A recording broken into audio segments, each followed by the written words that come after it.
মানুষ যতই চেষ্টা করুক জীবনের উপর তার কোনো পূর্ণ নিয়ন্ত্রণ নেই।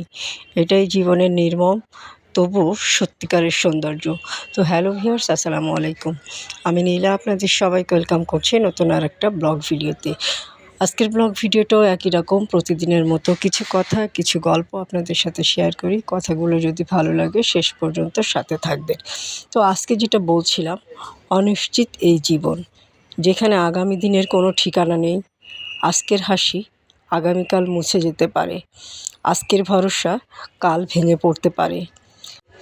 মানুষ ভাবে পরিকল্পনা করলেই সব কিছু নিরাপদ, কিন্তু জীবন চলে তার নিজের নিয়মে। কখনো দেয় অপ্রত্যাশিত আনন্দ, কখনো ফেলে গভীর অস্থিরতায়।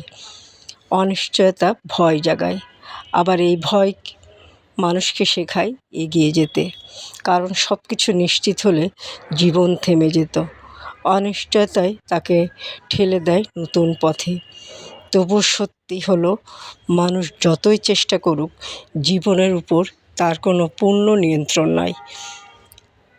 এটাই জীবনের নির্মম সত্য। আর প্রতিটি সত্যি হচ্ছে নির্মম সত্য বা নির্মম সৌন্দর্য।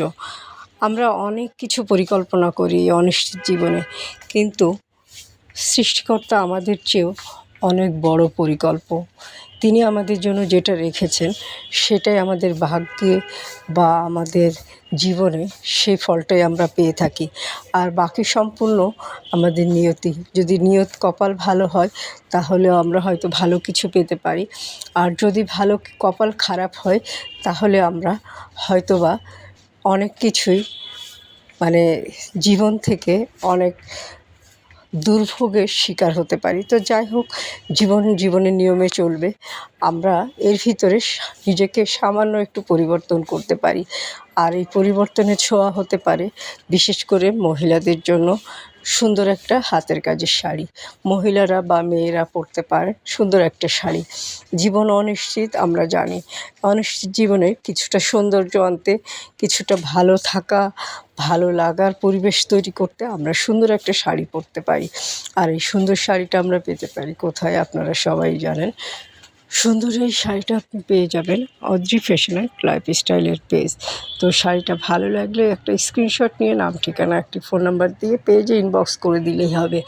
সুন্দর সুন্দর শাড়ি নিজে পরবেন, সময় সুযোগ পেলে সুন্দর একটা শাড়ি কাউকে গিফট করে দিবেন।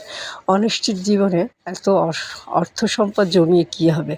মাঝে মাঝে নিজের পিছনে ব্যয় করুন এবং অন্যের পিছনেও ব্যয় করতে শিখুন। তো অনেক কথা বললাম, আজকের কথাগুলো কেমন লাগলো কমেন্ট করে জানাবেন। ভিডিওটা যদি ভালো লাগে একটা ছোট্ট লাভ রিয়াক্ট দিয়ে দিবেন এবং ভালো থাকবেন। আল্লাহ হাফেজ।